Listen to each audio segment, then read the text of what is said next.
Hello, everyone, and thank you for joining today's ICTR Enrichment Series. I am Wanda Fink, Director of Operations for the ICTR and your host for this presentation.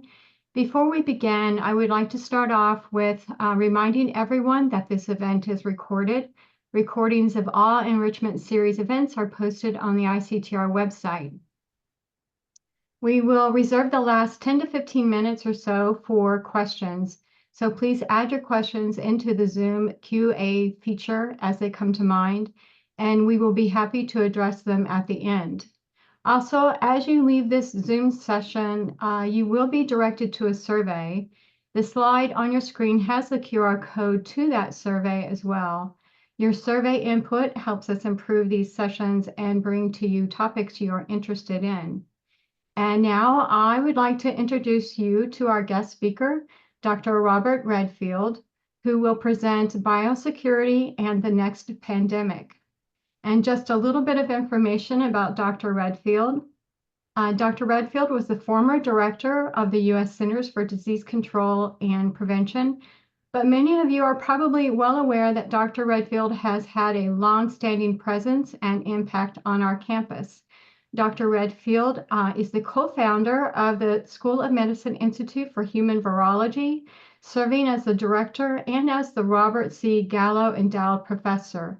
And Dr. Redfield continues to serve our campus as an adjunct professor.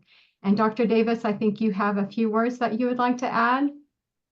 Yeah, good afternoon, everyone. And it is an absolute honor and pleasure to introduce my dear friend and colleague, Dr. Robert Redfield.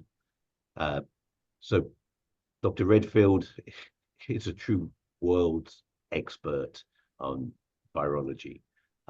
As Wanda said, he served with distinction as CDC director and also the decades here as a founding member of the IHV, taking it from literally nothing to one of the national and international centers of excellence and prominence. And Bob himself is an absolute extraordinary physician, and he's the sort of individual that you would want to not only take yourself but your loved ones for a really actually superb opinion for both the common and the rare. But he really does understand threats to this country, and he has been involved in planning how to thwart these events. And this brings us back to our CTSA, because the NCATS, the institute that drives and supports CTSAs, understand that the CTSAs can be a unique link and bond across the country, 61 CTSAs. And so they, in the new competition and our new renewal, have specifically said that they want each CTSA to be prepared for national emergencies. Obviously, what's going on in Florida and North Carolina over the last week, and it looks like there's going to be even worse coming up, is one form of emergency. But if ever something was to befall Maryland, Dr. Redfield would be the individual that could foresee and understand how to mobilize resources, especially in the communicable disease front. So Dr. Redfield graciously agreed to support the CTSA as part of our CTSA, and we look forward to his thoughts and comments. And it's very reassuring that we have Dr. Redfield with us and that we can turn to and rely upon. So thank you so much, Bob. Thank you very much, Dr. Davis, and it's a pleasure to be here again. It's hard to believe it's been, 6-7 years since I was at the University of Maryland. What I thought I would do today is really focus on 4 different areas.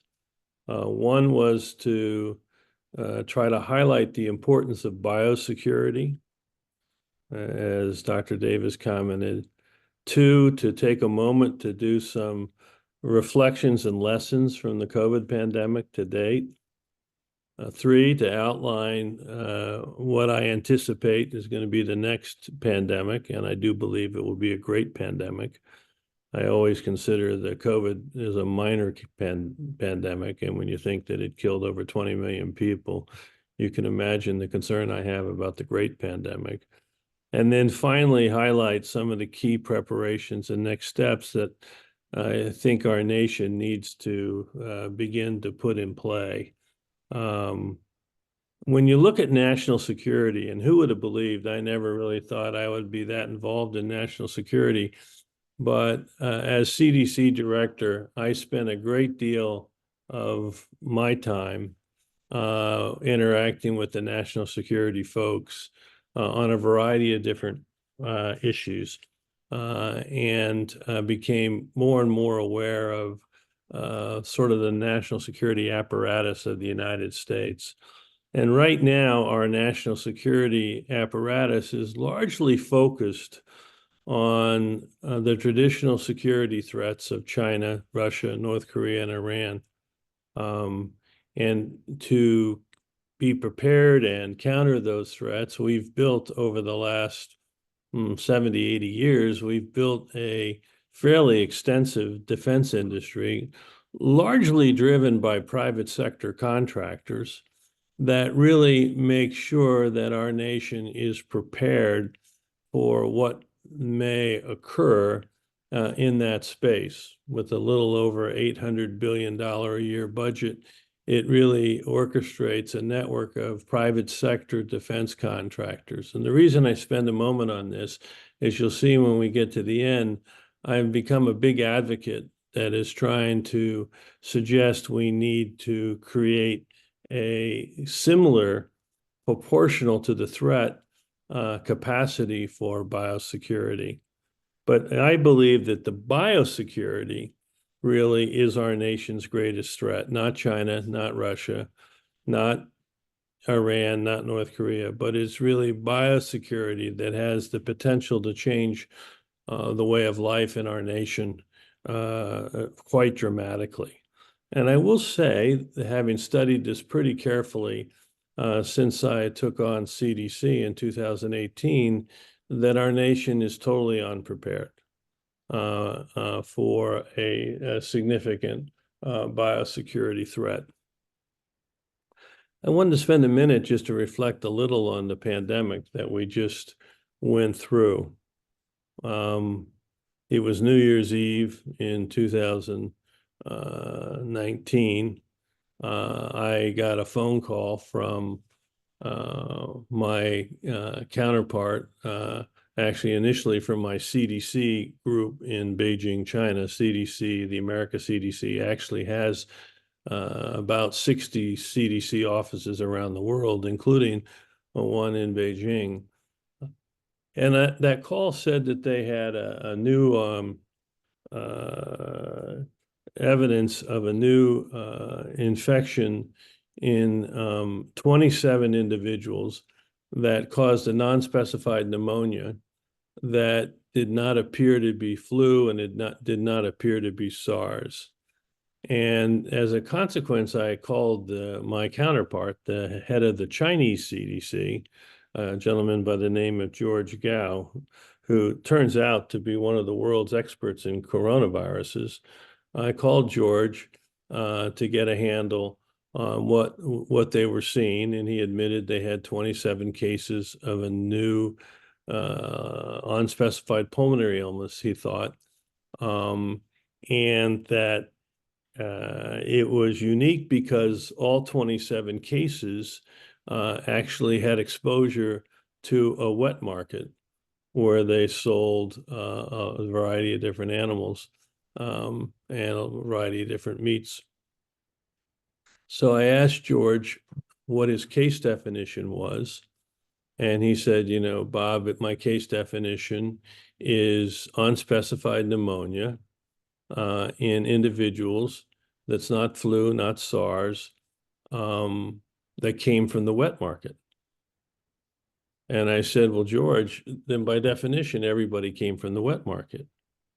I don't understand why you're trying to position the wet market as the source of this pandemic. You need to go outside of the wet market, and you need to do a survey of people within Wuhan that have an unspecified pneumonia that may or may not have anything to do with the wet market. And so, and I talked to him about how similar mistakes were made by the U.S. Public Health Service, CDC, and others in the early 80s when we were first investigating HIV, and everyone only looked for HIV among gay men or drug addicts or Haitians or hemophiliacs. I was one of the first, actually, that explored the epidemic among married couples, and particularly women, and found that actually very significant number of these women were in fact infected, and it really wasn't unique to gay men. But if you only looked at gay men, then that's what you thought. So George went out and he did some surveys and called me back 2 or 3 days later. And he said, Bob, we have hundreds of cases and it has nothing to do with the wet market. Now that's important because the world, including the United States Public Health Service and our government, really set up a scenario that this pandemic somehow started in the wet market. And I'm going to tell you from the very beginning, that was a ruse that really had no grounds in reality. Even the head of CDC China figured that out within 2 or 3 days early in January. But you would not know that even till now. There's still debates about the origin of COVID. It turns out 2 big hypotheses. One was that this new pandemic virus, this coronavirus, was a consequence of spillover from bats to some animal, then into humans, similar to what we saw for SARS and similar to what we saw for MERS. Or the other possibility was that this virus evolved out of scientific experiments that were done in the Wuhan lab in particular, which was one of the leading labs researching bats and bat coronaviruses at the time. It's interesting when you look back at SARS, 2002, 2003, it is a virus that came from bats, and it went through an intermediate host called civet cats, and then it infected humans. But in the process of doing that, it really never gained the tropism for the human receptor such that it could efficiently infect humans. And that's important because even today, as we sit here now, over 20 years later, there's been less than 10,000 cases in the world of human SARS. So somehow SARS didn't know how to break the species barrier and efficiently transmit to humans. Then MERS came along in 2012, 2013, and it went from a bat into a camel, and then from a camel into humans. And once again, the MERS never really learned how to go efficiently human to human. So human cases were still relatively rare, and we didn't see significant human-to-human transmission. So that again, as we sit here today, there's also less than 10,000 global cases more than a decade later. This is where I had a disagreement with some of my colleagues because they said that this had to be spillover because that's what always happened. Well, the truth is that spillover was what always happened, when that was the only mechanism by which a pathogen could gain new tropism for the human species. But something happened in 2010, 11, and 12, which many of you are probably familiar with, is that the scientific community began to get involved in intentionally trying to change the tropism of different animal pathogens for humans through gain-of-function research. So prior to that, there was no other possibility other than evolution and breaking the species barrier. But once we got involved in gain-of-function research, there was another possibility, and that is that this evolution actually occurred in the laboratory. And I became a fairly early perspective that of my own assessment professionally as a public health virologist, that there was no evidence for spillover. There seemed to be a lot of energy to create that scenario. But there was a lot of evidence actually to support that this was a laboratory educated virus that gained tropism to infect humans in the laboratory. And some of that evidence really came down to, it wasn't very subtle, actually. There was papers published by that laboratory in 2014 where they actually published and acknowledged their support from the NIH and others for funding this research. They actually acknowledged they had successfully taken a coronavirus and got it to infect through the H receptor humanized mice so they can infect human tissue. And that was approximately 5 or 6 years prior to the onset of this pandemic. So that gain-of-function research was definitely actively being done in the laboratory at that time.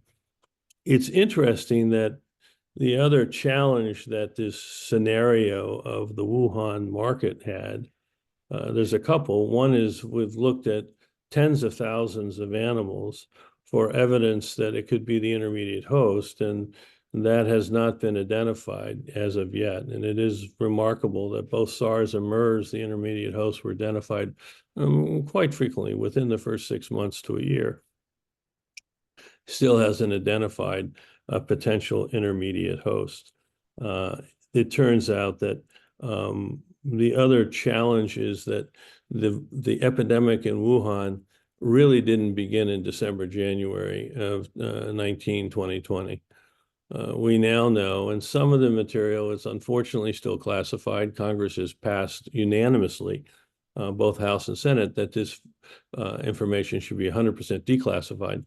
It hasn't been. So the comments that I make are from declassified information or information that has been published in the lay press. But it's clear now that the early cases of SARS in Wuhan really occurred somewhere between August and October of 1919.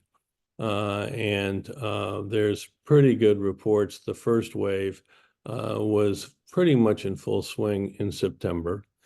The Wuhan laboratory, which is really a remarkable laboratory doing bat research on coronaviruses, had an event in the middle of September, which is disconcerting to people like me, is that they did 3 things. They changed the leadership of that laboratory from the civilian leadership and put the military in charge of that laboratory, which was unusual. They deleted all of the records that they had of sequence analysis of coronaviruses that they had gathered in the decade past, which is also unusual to remove all of that scientific information for able to be scrutinized. And the other thing they did that I think is telling is they also led a contract for the laboratory to redo the ventilation system, which I also think is highly suggestive that there may have been an issue.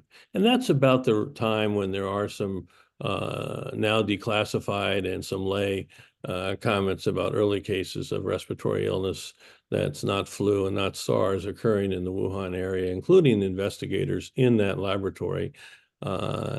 And also extending in Wuhan, they had the International Military Games in October, and it turned out that the government of Wuhan continued those games, but they forbid anyone from attending the games, so that there was no congregation at the stadium. There was just the militaries competed, but there was no no audience whatsoever. And then there's other reports that have come out since that have been released by the State Department of scientists from the Wuhan lab getting quite sick with a flu-like illness that wasn't flu in early November. So I think there's a lot of evidence that something was happening. And you've seen stuff, even the New England Journal's published some stuff. Some of the Harvard groups have looked at doing satellite surveillance where they looked at changes in traffic patterns towards hospitals in that area in September and October. And there's a lot of evidence to suggest something unusual was occurring at that time. So it sort of led the possibility to the other hypothesis, which is that this was a laboratory leaked virus. And again, I'm not suggesting it was intentional. One thing about respiratory pathogens is they're very hard to contain. And obviously, I think all of you know the degree of biosafety and laboratory containment that we have right now in the United States, in my view, is fairly suboptimal. I'm reminded when I was CDC director, one of the enjoyable things that I had to do, which I did not enjoy, having spent 23 years at Walter Reed, was I had to shut down Fort Detrick. CDC monitors the biosecurity and biocontainment procedures in a variety of different labs that have P3, P4 laboratory capability across the country. And the Fort Detrick group had some errors in their biocontainment procedures. And then when they had the follow-up visit the following month, they hadn't corrected those errors.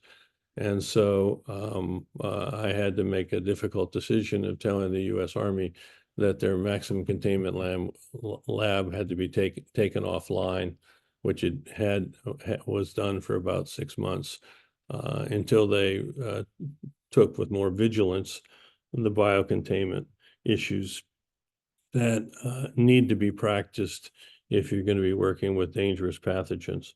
And obviously, it gets heightened if you're actually intentionally trying to modify pathogens, in this case, to gain the ability to break the species barrier. That is, go from an animal species into the human species, not by evolution, but by scientific manipulation. There's a couple things on the science side that also are, disconcerting. The first thing, and I know I was the senior advisor to Secretary Pompeo. I was sort of the scientific translator to all the intelligence information that he got. And it was sort of a one-on-one experience where he'd call me over to his office, and his office was rigged as a SCIF, so classified data could be reviewed.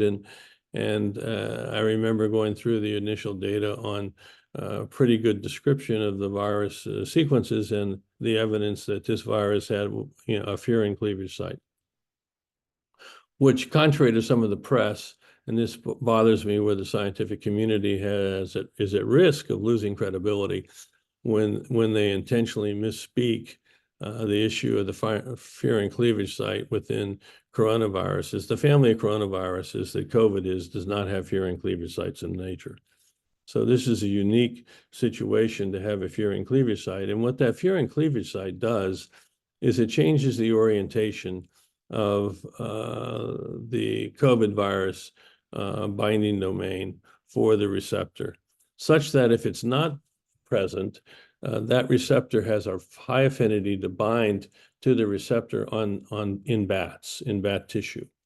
But it's interesting, with the furin cleavage site in place, it changes the orientation of the binding receptor so that it doesn't really bind the bat receptor very efficiently. But it now has a tropism that it can bind a human receptor. And this is really the major change that the virus had that allowed the tropism for this virus now to have, if in my view, is what I've commented, is it was educated in the laboratory to how to infect human tissue, largely by the insertion of a serine cleavage site. Now, some people still debate this, but it is interesting when you look at that 12 nucleotide insertion. There's, as you know, there's a variety of different, 5 different nucleotide triplets that can code for arginine. And there's some that are preferred by bats, triplets, and there's some that are preferred by humans. The AGA and the AGG are preferred by humans. Well, it turns out the triplet, the insertion, furin cleavage site insertion, the nucleoside triplets for arginine happen to be the triplets that are preferred by humans, not the triplets that are preferred by bats. And you can ask yourself, well, that's kind of unusual. And then you can ask yourself the big question that frustrates me with some of my colleagues that have fought me on this over the years, some quite publicly, was if you ask the question about COVID-19 now, which they say came from bats through some animal that we still haven't found yet, that virus no longer can infect bats efficiently. And yet that virus can infect humans efficiently. And I will tell you, as someone who has looked at this evolutionary reality for SARS and MERS, that these viruses don't lose their tropism for their original host, the bat. However, for some reason, COVID has lost that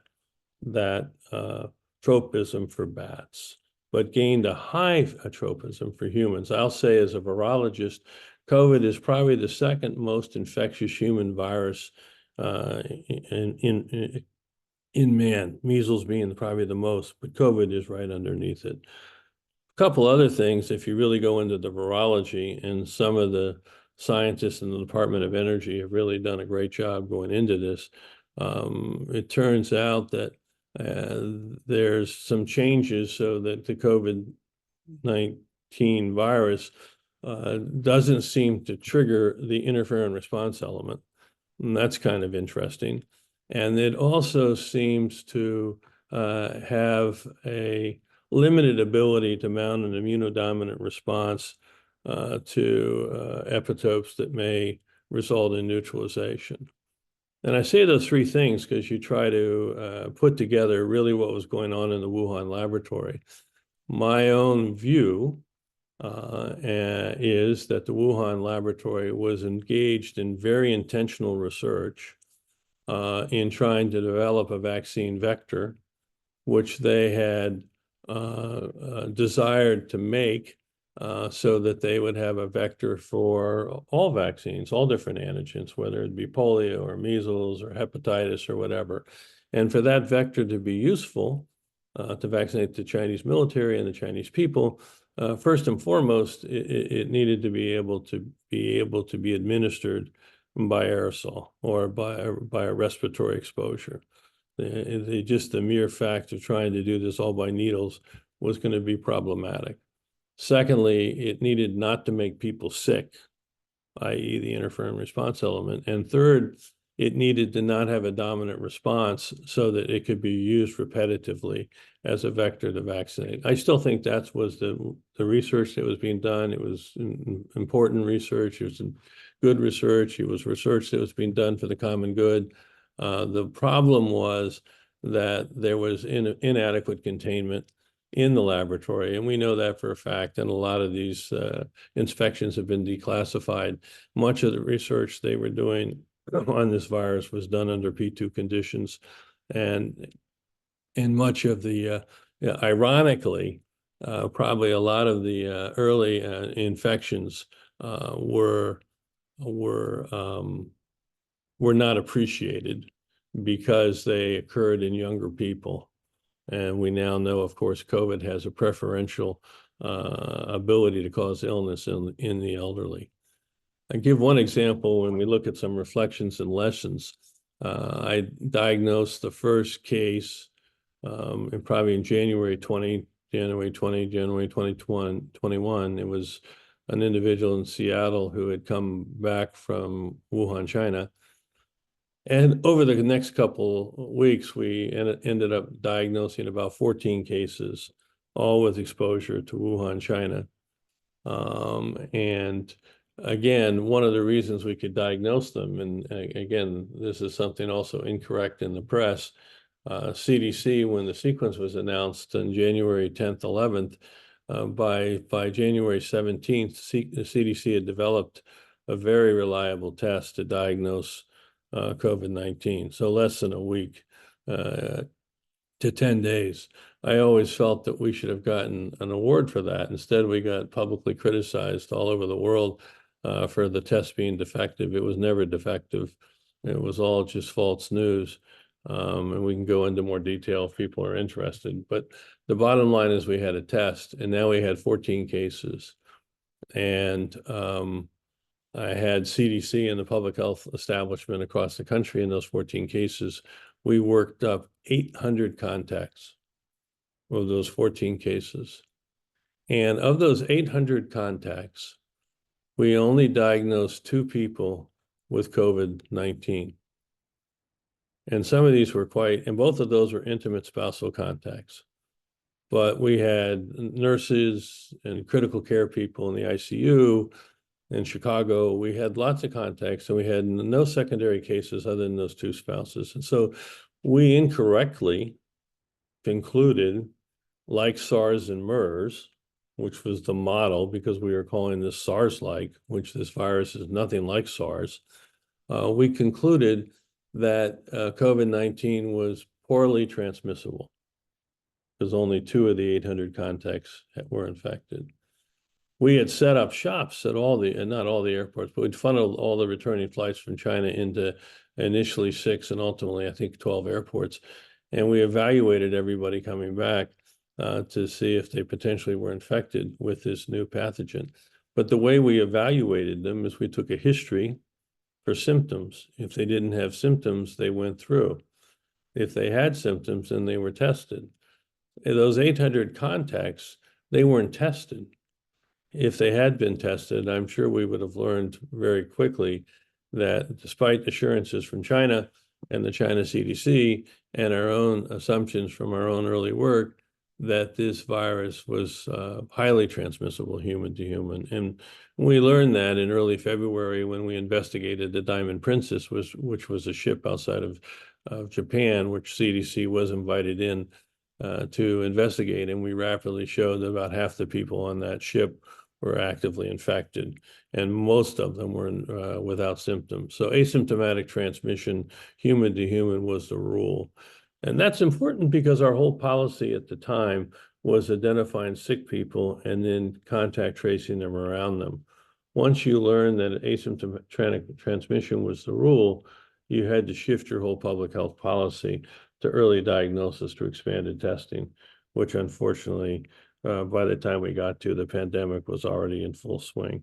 Those are just some comments from that point of view. I wanted to come back just a little bit because you're all scientists, and my own view, and it may be controversial, it may be provocative. Both my parents were NIH scientists. I have a great love for science. Steve Davis knows, and President Bush in 2000, I was vetted to be the director of NIH. I have a great love for NIH. But I will tell you that the scientific community at large in the public right now has lost some credibility and does have a credibility issue. Because when I talked to Collins and Fauci in just January of 2020, I suggested that there were 2 hypotheses. We all agreed, spillover and lab origin, and they needed to be both considered and investigated vigorously to see what evidence we had to support either or both hypotheses. And I expected that Collins and Fauci would take the lead on this, and NIH would take a lead. And in the British side, Jeremy Farrar was involved, that they would investigate these 2 hypotheses. But very rapidly, by February 1st in 2020, there was a point of view among the scientific community led by those individuals that there was only one credible hypothesis, and that was spillover. And many of you who followed this carefully might remember a wedding announcement. I say that because that's what it really was, in Lancet, which was signed by about 20, 25, 30 very prominent scientists that all said that there's no way this came from a lab, it came from spillover, period. Anyone who thought it came from a lab was a conspirator. And then, of course, you had the proximal origin paper, which basically said the same thing and was published in a major medical journal. And yet both of those, one was just a wedding announcement, and even the proximal origin paper is highly flawed because the pandemic didn't start at all around when they say. In January, we know it actually started probably 3, 4, 5 months earlier. And it's very disappointing to those of us that have looked at this carefully that those scientists have not taken upon themselves to retract that paper as not being an accurate description of the early events of COVID. But I think it's political and it's unfortunate. And as a consequence, it has hurt the credibility of science in general, along with, unfortunately, the credibility that has been hurt with our public health agencies through this early pandemic. So anyhow, it's I think those are just some thoughts to reflect on when you look at it, that the credibility of the scientific community and the erosion of public trust is real, and it does have consequences. I've said this publicly, and it's not to be inflammatory. I do think that the cause of the COVID pandemic, which ultimately killed more than 20 million people in the world, was not nature. It was really caused by a high degree of scientific arrogance that didn't take the containment of their research to the level that needed to happen to go forward.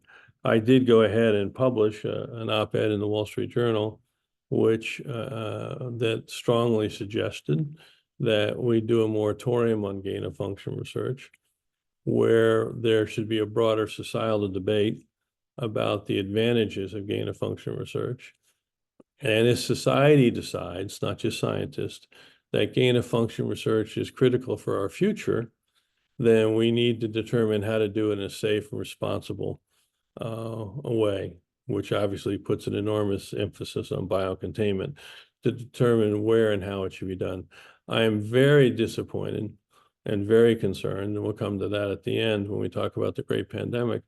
I'm very concerned that gain-of-function research, and some of you may be involved in it, is actively being done in university campuses throughout the world without the rigor of biocontainment that should be required for that type of research. And many of you may know that in 2014, there was a moratorium put on it by Obama. NIH modified that moratorium in 2017. That's sort of how the Wuhan research got done. And you may know that recently, in the last 2 months, the NIH has refunded the University of Wisconsin lab, which was one of the 2 labs originally in 2012, 2013, that actually had successfully engineered, we'll get to, the bird flu virus to be able to actually go beyond birds, but actually to infect mammals through ferrets by changing 4 amino acids and changing the tropism to make it more adaptable to be able to infect mammals like humans. And the new research contract they have now is intentionally designed to how to change bird flu to actually infect humans, which again I think is not thoughtful at this point in time with the biocontainment that we have. I'm going to shift gears a little. Some of the successes, obviously, with science, which is really remarkable. When I was CDC director, one of the reasons I took the job was I had a premonition that we were at high risk for a respiratory pandemic. Now, I didn't think it was going to be COVID-19. I thought it was going to be bird flu. And I thought it was going to potentially be catastrophic. And we'll come back to it. At the time, I had 11 grandkids. Now I have 14. So I was a virologist. I thought I was well trained. And when asked to go down and do it, that's why I went down to do it. The reality is the COVID pandemic happened. But when we were confronting COVID, one of the natural tendencies is to try to develop countermeasures. And I know that when I was looking at the potential, we had huge programs at CDC where we have active surveillance all over the world, particularly in Southeast Asia, Laos, Cambodia, Thailand, China, where we collect ducks and birds of all types and isolate flu viruses, and then try to figure out which ones may have features that make them potentially likely to jump into humans, and then we record them. And this is how we figure out what viruses we put in the annual flu vaccine by which ones are circulating, in the birds at the time. And but I knew that if we did get hit with the pandemic, we were probably looking at 12 to 24 months before we would have any vaccine countermeasures. And so what you really would do for the first year of the pandemic is really just do a body count. So it was really unbelievably satisfying when the mRNA technology came to pass. And all of a sudden, if you had a new pathogen, you could theoretically develop a countermeasure within weeks. And obviously, Tony's team in the NIH did a great job working with Moderna initially, and very rapidly. I remember even in January, really within the first month of even knowing this new virus existed, he already had a candidate vaccine that he was beginning phase 1 trials in January of 2020, which is really unprecedented within 2 to 4 weeks of the identification of a new pathogen. It hadn't necessarily hit, I think, him and Collins what it meant ultimately in terms of vaccine, because President Trump at the time had requested that the public health community develop a vaccine by January 2021. And the establishment said that it could be done in 3 to 7 years. I think it is remarkable that from the time it was initiated in May to December, actually 3 vaccines were successfully completed approval with the FDA. And of the 6 vaccines that we selected to invest in that summer, 5 of them actually developed vaccines that eventually got to the market. Although J&J and AstraZeneca's vaccines are no longer used for different reasons. We can talk about it. The 2 mRNA vaccines are there. We can talk about them in a minute too. And then, of course, the protein vaccine by Novavax was there, and the other protein vaccine by GSK and Sophie Pasteur combined. That vaccine didn't make it over the goal line, but 5 of the 6 made it over the goal line and really started vaccinating. So that when I left office in January 20th of 2021, we were vaccinating over 1 million people a day. Even though if you go back to May of 2020, we just started really the effort to try to develop this vaccine. So we can talk a little bit about it, but I think this showed the power of science and also the power of the private sector. I'm going to come back to that, working with science to rapidly commercialize countermeasures that can make an impact. And there's no doubt about it that the COVID vaccines ended up saving, tens of thousands, if not hundreds of thousands of lives. It's not a one-way street. We'll come back and talk about that. But clearly those early mRNA vaccines that got deployed saved a lot of lives. There was obviously significant limitations with the vaccines, not the least of which is that they're non-durable, not the least of which is they don't prevent infection. They just really modify disease. I think the messaging for vaccines as they rolled out was not optimal. Most of the American public thought they prevented infection. Most of the American public and even public health advisors use that concept to recommend vaccinating children.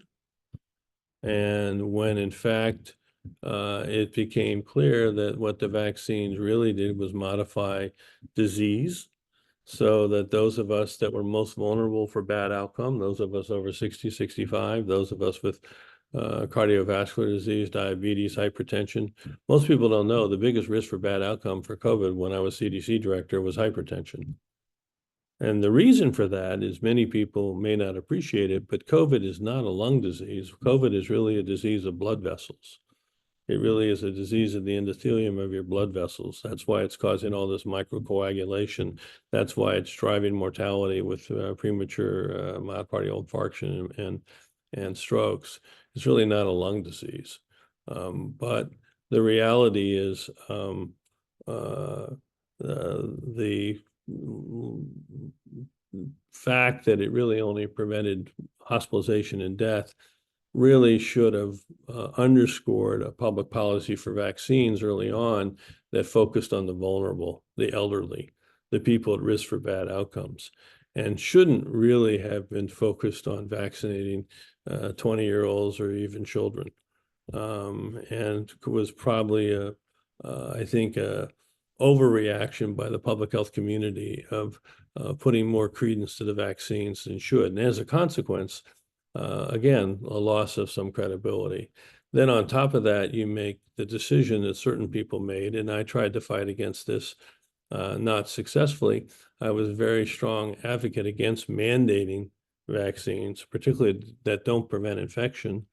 But obviously that didn't carry the day, and many groups mandated vaccines, hospitals, police force, firefighters, the military.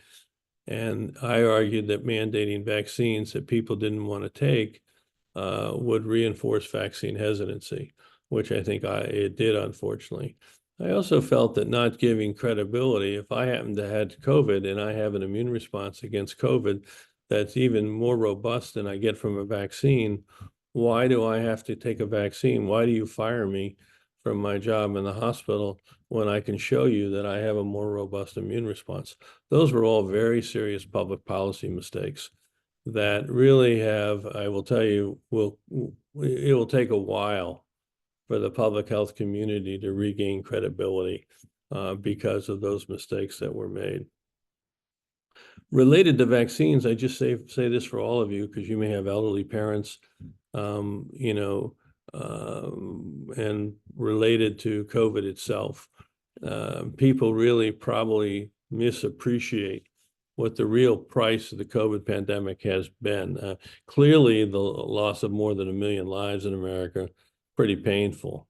Clearly, enormous economic consequences because of the decisions that the policies makers made to close things down. I argued, even against my own agency, I argued against closing schools. I thought it was counterproductive. I thought the safest place these kids could be was in school.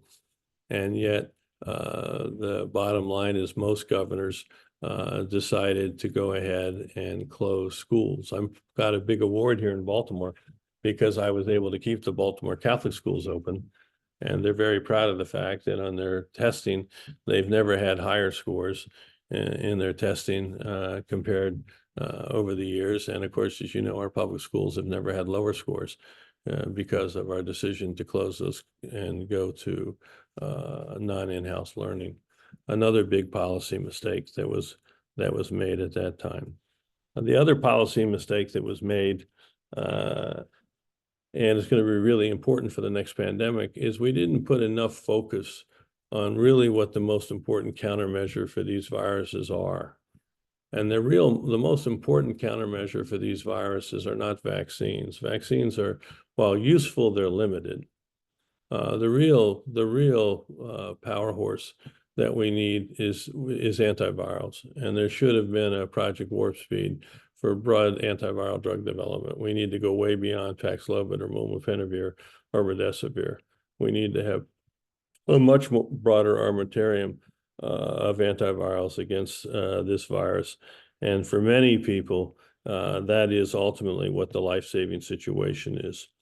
But the other real problem with COVID, and we can talk about it in questions, is long COVID. I knew at the beginning as CDC director that this virus replicated and was a central nervous system virus because it knocked out taste and smell. And once I knew that it was in the central nervous system, I knew there's going to be problems. And so we started to set up to start to follow it. Most people disagreed. They argued there's no chronic sequelae, et cetera, et cetera, et cetera, et cetera. But by the summer of 2020, we started to see chronic sequelae. I'm in practice now 2 days a week up at GBMC, and my whole clinic is basically chronic COVID. And I have more than 100, 200, 250 patients with chronic COVID that I'm taking care of. And it's quite debilitating. I can tell you stories. It's really quite debilitating. The only advantage about chronic COVID is that it does seem to get better in 18 months or 36 months or 3 or 4 years. The pathogenesis of it is still poorly understood. It can cause cognitive dysfunction. It causes a significant autonomic dysfunction. I had one patient who's a professor here in town present to me in a stretcher because she was unable to sit up or stand up or anything. She lived in a supine position for over 4 months because of her autonomic dysregulation that she got post-COVID, even though she was mountain biking in Colorado 2 months before she got COVID. I'm glad to say now, 3 years later, she's back teaching, and you would never know she ever had an illness. Steve knows I believe in God. I remember when she came in to see me, this was right when I was starting long COVID patients, and she came in a stretcher, and I remember saying a prayer to God, God, help this lady not like me. So she wants to go find another doctor because she's just too sick for me. But I did take care of her, and over the course of 4 months, she eventually got into a semi-erect chair, and then eventually she could walk with a walker, not because she needed the walker to walk, she just needed it to catch her balance as she fell over, and now she's back teaching. But long COVID can be quite devastating in terms of its cognitive dysfunction, in terms of its autonomic dysfunction, in terms of its ability to induce an enormous post-exertional fatigue, which I've never seen anything like it, where people literally are bedridden for 2 to 3 or 4 days after some exertional output. So it's a very significant issue. But what's causing it? I don't think any of us know, but I do think one of the suspects is the spike protein. And this is something that I think has influence on vaccine development. I mentioned that AstraZeneca and J&J vaccines are no longer used. Both of them were associated with blood clots. Both of them really weren't that efficacious if you really looked at the data critically. If you look at the other two, Moderna and Pfizer, I think they're good mRNA vaccines. I've had them I probably had 5 or 6 of them so far. I did mention that the vaccine durability is not good. I think if you really want to be protected by vaccines against COVID, you probably have to be vaccinated every 4 to 6 months. But I'm more reluctant about the mRNA vaccines now because I just mentioned the immunotoxic molecules probably spike protein. And when I give you a mRNA vaccine, what I do is I turn your body into an mRNA spike protein factory. And I don't know how long you're going to make spike protein, and I don't know how much you're going to make. I have no controls over either. Contrary to what some people used to say, it was very short-lived. We now know that's not true. Some people continue to make spike protein and have functional mRNA in their body for 3 months. And so for me, it's caused me to shift now that it's available to use a killed protein vaccine. So I know it doesn't replicate in your body. I know it's kinetic half-life. And so I encourage people to strongly look at the protein vaccines, the Novavax vaccine as a vaccine alternative. And I'm currently, and my family currently, my wife and I, those of us over 65, we regularly get the Novavax vaccine every 4 to 6 months to try to provide protection. And it is probably the only thing that's been associated with influence in the occurrence of long COVID.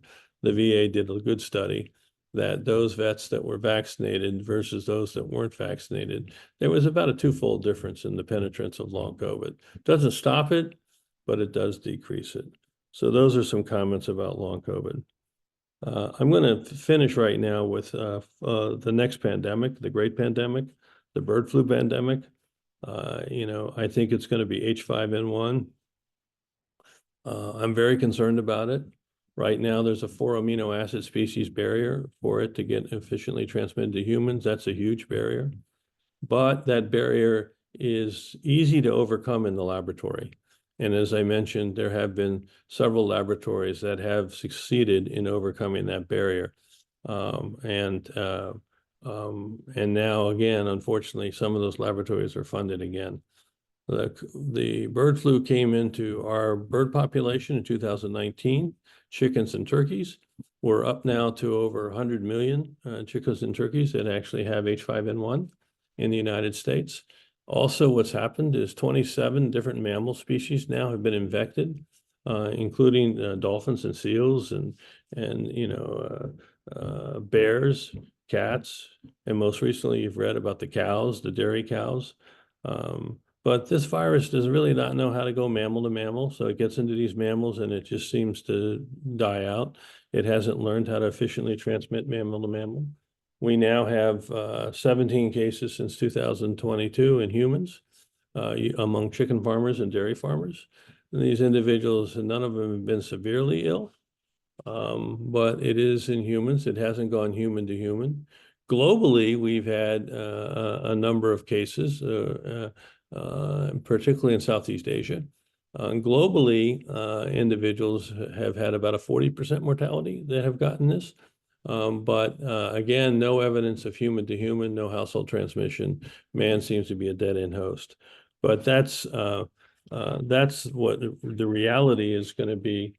I think the real pandemic risk is bird flu, and I think the risk is very unlikely to happen from spillover, but I do think the risk is likely to happen from gain-of-function research in scientific laboratories and has the potential to cause really a catastrophic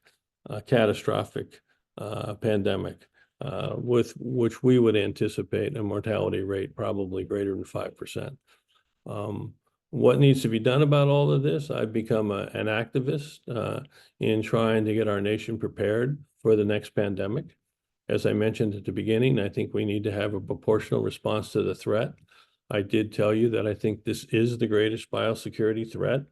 And since our traditional national security investments, not $800 billion a year, you would think we would start building an enterprise to combat our biosecurity threat. So I've been an advocate that we develop that. It used to be in the Defense Department. Many of you may not know that our defense biologic programs got transferred by Dick Cheney in 2002 to Tony Fauci and NIH. I personally don't think they belong there. That's not NIH's mission. But I do think that we need to develop a home for a very robust biosecurity program. And I've been advocating for that to be positioned in the Department of Energy. They have experience with weapons of mass destruction. They have a series of, a handful of very good laboratories, Livermore, obviously Los Alamos, Oak Ridge, and others, that they could manage the most important part, which is to manage a series of private sector contracts to do antiviral drug development, vaccine development, diagnostic development, antitoxin development, PEE development. So you build a whole private sector enterprise, just like we have in the defense industry. The Army doesn't build its bullets or missiles. It lets the private sector do that. But it's a long journey. It's a 10-year journey to build that enterprise. Right now, we're totally vulnerable to a catastrophic pandemic. I do believe we will probably experience it in the next decade, either by gain-of-function research that escaped from the laboratory because it's poorly regulated and we haven't put the emphasis on biocontainment, or, and again, this is where I argued in 2012 against our European colleagues when they wanted to publish their data on how to make bird flu infectious for humans. I didn't think we should publish that because there is still a risk of bioterrorism. And I will tell you that biosecurity, bioterrorism is a lot cheaper and a lot simpler than the bioterrorism that we've traditionally been concerned about, say, for example, a dirty bomb. So those are some thoughts, a little provocative. You may not agree with me. I know the scientific community has taken some hits at me because I wanted to put a moratorium on gain of function research. As I said, if society believes we need to do it, then okay, then how do we do it in a safe, responsible, and effective way, and where it should be done? But I think it's really irresponsible right now to conduct this type of research in the type of biocontainment laboratories we have in most universities around the country. So I'll leave it at that, Steve, if there's any time for questions. Well, Dr. Redfield, Bob, thank you for that really wonderful presentation.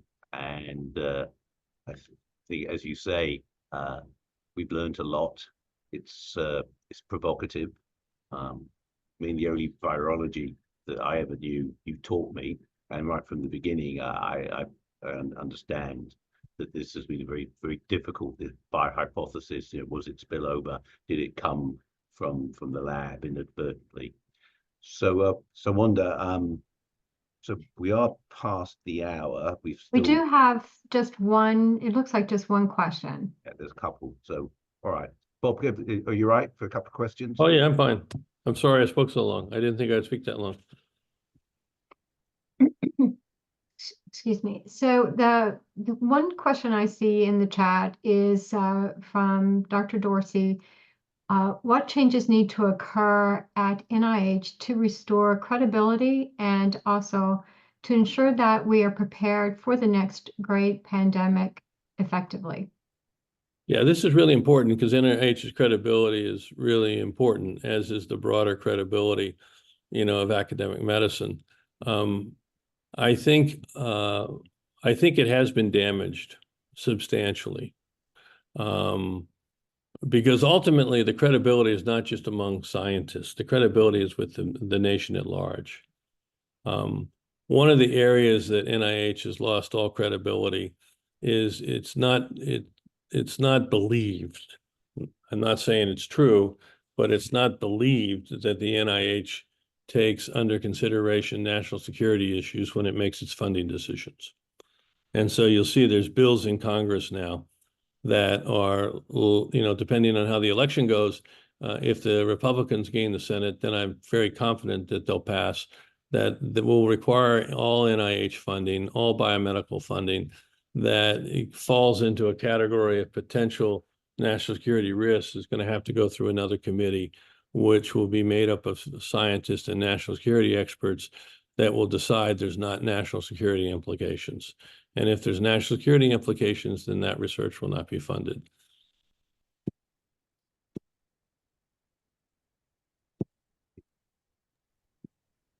Well, sorry, Wanda. I don't see any other questions. There is a comment posted.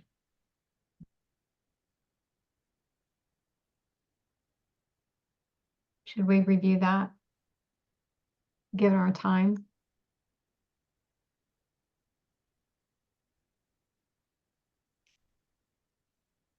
Well, have you? Yeah, time is running out. Have you seen that comment? Have you got? Well, I think everyone has seen the comment, and I think we can leave that for perhaps a discussion at another time. Definitely, there was a lot of thought-provoking brought about by this discussion, and really do appreciate that, Dr. Redfield. Dr. Davis?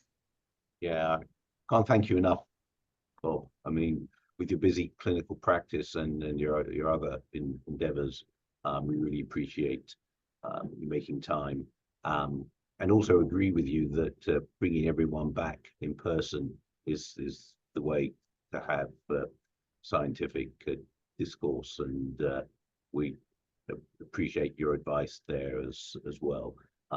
Plus the fact that Novavax seems the way to go. So thank you for that. It's a great vaccine. It's available now at CVS. It's not an easy vaccine to get, but it's available at CVS. It's also available in my clinic. Anybody who wants to come up. But I think that's the vaccine that I will say, and I'm not overplaying this. Unfortunately, with the mRNA vaccines, there's a small group of people, and it is small, but that get significant long-term consequences. So I have probably a couple dozen patients that you think they have long COVID, but they have not. They haven't had COVID. They got it from the mRNA vaccine, and their lives have been highly disrupted. So I just don't think we need that anymore, and that we have a good killed vaccine, and I just think it's a wiser approach to go, particularly when I'm advocating you get revaccinated every 6 months, because the durability of this response, it's a non-durable response. And I told you before, I think it's a non-durable response by design. That's how this pathogen was designed. Well, thank you.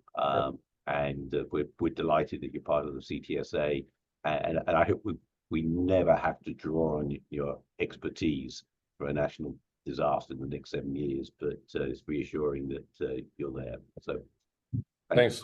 Okay. Thank Yep. you, everyone. Thanks, Bye-bye. thanks, Wanda. Okay, bye-bye. God bless everybody. Thank